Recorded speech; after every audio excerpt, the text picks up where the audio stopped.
वालेकुम। पौवा खाली में यहाँ पर मौजूद मेरे सभी मोहतरम बुजुर्गों, भाइयों और हमारे बीच में यहाँ पर महागठबंधन के प्रत्याशी मौलाना सऊद आलम साहब आपके बीच में हैं। मैं बहुत दूर से आपके बीच में आई हूँ, आपकी बहन हूँ, आपकी बेटी हूँ, और सिर्फ इसलिए कि आज पूरे देश की नजर अगर कहीं है तो आप लोगों के ऊपर है कि बिहार की ये अजीम जनता हमें रास्ता दिखाएगी कि इस देश को किस दिशा में चलना चाहिए। नफरत के दिशा में, बेरोजगारी और गरीबी के दिशा में, या एक उम्मीद के दिशा में। तो आज हम सब आपके बीच में महागठबंधन के रूप में एक ऐसा गठबंधन लेके आए हैं जहां सभी का मान सम्मान, सभी की इज्जत होगी, जहां आपकी तरक्की के लिए, आपकी आने वाली नस्लों की तरक्की के लिए काम किया जाएगा। ये जो धरती है बिहार की, ये मेहनत कष्टों की धरती है और यहाँ पर सबसे ज्यादा ईमानदारी से मेहनत करने वाले हमारे भाई रहते हैं। लेकिन अफसोस की बात है कि आप लोगों को रोजगार के लिए अलग अलग सूबों में जाना पड़ता है, अलग अलग राज्यों में जाना पड़ता है। ये आपकी जो सरकार है, ये आपको नहीं रोजगार देना चाहती, आपकी तरक्की नहीं चाहती है। अब बहुत लंबा वक्त काट के आपके सामने ये सुनहरा मौका है कि आप लोग, हम सब एकजुट होकर मिलकर इस सरकार को बदलने का काम करें। और ये सरकार सिर्फ तब बदली जा सकती है जब हम बहुत समझदारी और सूझबूझ के साथ ये आंकड़े जोड़े कि सरकार को हरा कौन सकता है। ये गठबंधन इसीलिए आपके लिए बना है कि सब आप और हमारे जैसी सोच रखने वाले, तरक्की की, भाईचारे की सोच रखने वाले लोग एकजुट होकर इस नापाक सरकार को बदलने का काम करें। मेरे भाइयों, मैं आपसे ये कहना चाहती हूँ कि आप लोग अपने इन वोटों को, अपनी ताकत को बंटने नहीं दीजिए। एकजुट होकर, एक तरफ होकर जब आप और हम वोट करेंगे तभी जाके हमें तरक्की हासिल हो पाएगी। हमारे बीच में मौलाना सऊद आलम साहब, अब भी आपके विधायक थे, आपकी लड़ाई लड़ते रहे और फिर से आपको और हमें कोशिश करनी है कि इनको फिर से हम जिताएं ताकि हमारी सरकार बन सके। कि मेरे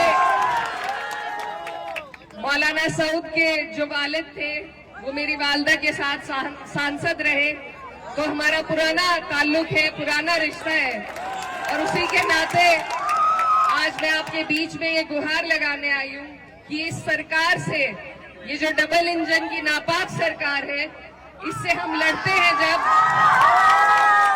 इससे हमें लड़ना पड़ता है आपके मुद्दों पे, चाहे वो वक्फ का मुद्दा हो या आपकी तरक्की, आपकी बेहतराई के लिए, आपकी रोजगार के लिए कोई मुद्दा हो। जब हम लड़ते हैं तो आपकी और हमारी लड़ाई का फायदा उठाकर जो लोग जीत के इस सरकार में बैठे हैं, उन्होंने किस तरीके से आपको और हमें धोखा देने का काम किया, ये बात आपको जरूर याद रखनी है। ये एक सिस्टम के तहत आपके और हमारे इदारों को बिल्कुल खत्म करना चाहते हैं ताकि आप और हम तालीम से, रोजगार से, तरक्की से दूर हों। तो इन लोगों के इस इरादे को अगर हम फेल कर सकते हैं तो सिर्फ एक वोट की ताकत हमारे पास है और कोई लाठी डंडे की ताकत नहीं है। सिर्फ वोट की ताकत से आप चोट पहुंचा सकते हैं और उसमें भी अगर हम अपने वोटों को बांट देंगे, अगर आपसी लड़ाई के चक्कर में हम इनको फिर जीतने देंगे तो ये हमारी आने वाली नस्लें आपको और हमें कभी माफ नहीं कर पाएंगी।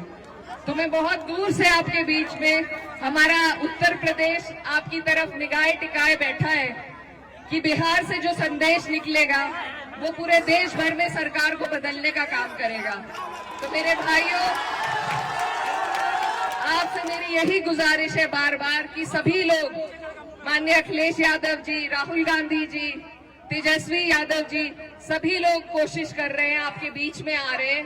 इस बार आपके पास मौका है। अगर इस बार मायूस हो गए तो फिर लंबा मौका हाथ से चला जाएगा, इसलिए आपको चूकना नहीं है। और लालटेन का आपका बटन है, आने वाली 11 तारीख है, मैं आपकी बेटी, हमारे यहाँ बेटी बहन की बात कोई नहीं टालता, तो मैं उम्मीद करती हूँ कि बिहार की जनता भी पहली बार मुझे यहाँ आने पर मेरा मान सम्मान रखेगी, अपना प्यार देगी और हमारे भाई मौलाना सऊद आलम साहब को एक एक वोट देने का काम करेंगे। और भी जो लोग हैं वो भी अपने हैं, वो भी लड़ रहे हैं, लेकिन मेरा बस आपसे ये सवाल है कि वोट डालने से पहले ये सोचिए कि क्या वो सरकार बना सकते हैं। अगर वो सरकार के नजदीक पहुंचते हैं तो आप बेशक वोट उन्हें दे दीजिए, लेकिन वो नहीं पहुंचेंगे, उन्हें अगर वोट दिए जाएंगे, बटेंगे अगर हमारे वोट, तो सरकार फिर से भाजपा की बनेगी और इस बार भाजपा नीतीश जी को मुख्यमंत्री भी नहीं बनाएगी, इस बार वो खुद कब्जा लेगी। तो अब तक जो हालात थे वो बद से बदतर आपके हो जाएंगे, इसलिए आपको पहले ही अपनी सुरक्षा करनी है और उसका जरिया मैंने जैसा आपको बताया सिर्फ वोट का है आपके पास। इस बार आपको नहीं बटना है, आपको एक एक वोट एकजुट होकर अपने प्रत्याशी लालटेन पर देने का काम करना है। तो इन्हीं बातों के साथ मैं उम्मीद करती हूँ कि बोआखाली की ये जनता, ये गयूर आवाम सही फैसला लेगी, लालटेन का बटन दबाएगी और मौलाना सऊद साहब को यहाँ से जिताने का फिर से काम करेगी। आप सब यहाँ मेरी बात सुनने के लिए इकट्ठा हुए, यहाँ पर दूर दूर से लोग आए, मैं आपका तहे दिल से शुक्रिया अदा करती हूँ। और बस एक बात के साथ आपसे विदा लेना चाहती हूँ कि उसूलों पर जब आ जाए तो टकराना जरूरी है, जिंदा हो तो जिंदा नजर आना जरूरी है। और जिंदा कौम की और जिंदा दिल्ली की अगर सबसे बड़ी मिसाल कोई हो सकती है तो वो इस बार इस सरकार को उखाड़ फेंकने की ही मिसाल आपको देनी है। आप सबका यहाँ आने के लिए बहुत बहुत शुक्रिया, धन्यवाद। दुआओं में याद रखिएगा। अस्सलाम वालेकुम।